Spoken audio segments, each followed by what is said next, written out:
Sometimes we're going to come across these questions where it's a combination of a compound and a double angle. Again, you may be tempted to look at just this bracket and think, oh yeah, I've just learnt about compound angles, so this cos 40 minus x will become a nice big juicy expansion. But you always want to pause for 5 seconds just to zoom out and get a bird's eye view.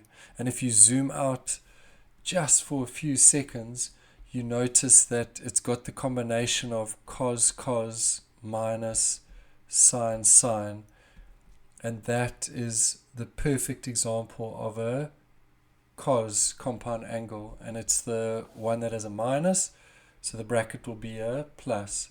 So the whole top line, rather than expanding each of these, just becomes its own cos the one angle plus the other angle. On the bottom, I'm not going to waste time. I'm going to try reduce it at the same time because I got an angle bigger than 90. And so I go to my Cartesian plane. 205 is about there, and that's where sine is negative, and I always want to go to the nearest x.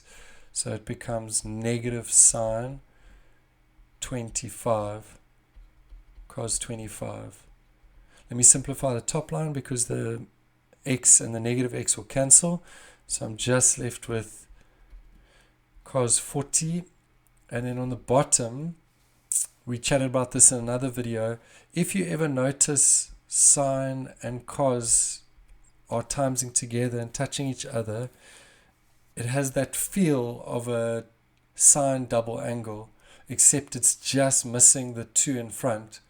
And so what I can do magically to fix that up is I can magically just put a 2 in front, but I can't do that without almost cancelling it immediately, so I do a 2 on the top as well.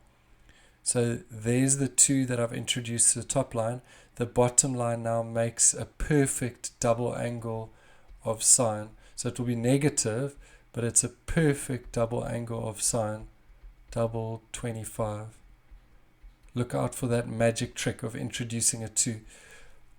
Then thinking ahead, because again, you don't want to waste time in your exams, is I notice that this will end up being 50 degrees, but this is 40. And so my brain starts buzzing. That could be co-ratios. So at any stage, if I want to change cos, I can change it to sine as long as the angles add up to 90. So that would be sine 50. And on the bottom, I'm left with negative sine 50. Can cancel, and there I have my lovely simple answer.